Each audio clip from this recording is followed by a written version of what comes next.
Scheduled కులాల ఉపవర్గీకరణపై supreme court తీర్పునకు నిరసనగా చేపట్టిన భారత్ బంద్ కు మిశ్రమ స్పందన లభించింది. పలు రాష్ట్రాల్లో రహదారుల్ని దిగ్బంధించడం సహా రైలు రోకోలు నిర్వహించారు. ప్రభుత్వ పాఠశాలలను మూసివేశారు. ప్రభుత్వ కార్యాలయాలు, బ్యాంకులు, వ్యాపార కార్యకలాపాలు మాత్రం యథావిధిగా కొనసాగాయి. బీహార్లోని పలు జిల్లాల్లో ఆందోళనకారులు భారీగా రోడ్లపైకి వచ్చి నిరసన తెలిపారు.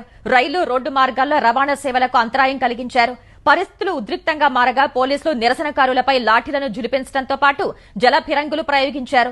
రాజస్థాన్, ఛత్తీస్గఢ్, జార్ఖండ్, గుజరాత్లోని గిరిజన ప్రాంతాలు మినహా మిగిలిన చోట్ల భారత్ బంద్ కు మిశ్రమ స్పందన లభించింది. ఆదివాసీ ప్రభావిత జిల్లాల్లో మార్కెట్లు, ప్రభుత్వ పాఠశాలలు మూతపడగా ప్రజా రవాణాకు పాక్షిక అంతరాయం ఏర్పడింది. ఉత్తరప్రదేశ్, హర్యానా, పంజాబ్లో బంద్ ప్రభావం పెద్దగా కనిపించలేదు.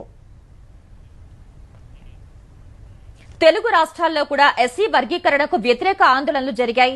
ఎస్సీల్లో విభజన తెచ్చేందుకే వర్గీకరణ చేశారని నేతలు మండిపడ్డారు. గుంటూరులోని అంబేద్కర్ కూడలి వద్ద మాల సంఘాల నేతలు నిరసన తెలిపారు. కృష్ణా జిల్లా బంటుమిల్లి, ఎన్టీఆర్ జిల్లా నందిగామలో వర్గీకరణకు వ్యతిరేకంగా ఆందోళన చేశారు. కాకినాడ జిల్లా తునిలో బస్సుల రాకపోకల్ని అడ్డుకున్నారు. ప్రభుత్వ కార్యాలయాలు, దుకాణాలు మూసేయించారు. కోనసీమ జిల్లా అంబాజీపేట, అమలాపురం, రాజోలు, రావులపాలెం డిపోల పరిధిలో బస్సుల రాకపోకలు నిలిచిపోయాయి. అనకాపల్లి జిల్లా నర్సీపట్నంలో నిరసనకారులు విద్యా, వ్యాపార సంస్థలు మూసివేయించారు. ఒంగోలులో మాల సంఘ నేతలు వర్గీకరణకు వ్యతిరేకంగా ర్యాలీ నిర్వహించారు. హైదరాబాద్ ట్యాంక్ బండ్ వద్ద ఉన్న అంబేద్కర్ విగ్రహం వద్ద మాల మహానాడు జాతీయ అధ్యక్షుడు చెన్నయ్య ఆధ్వర్యంలో ఆందోళన నిర్వహించారు.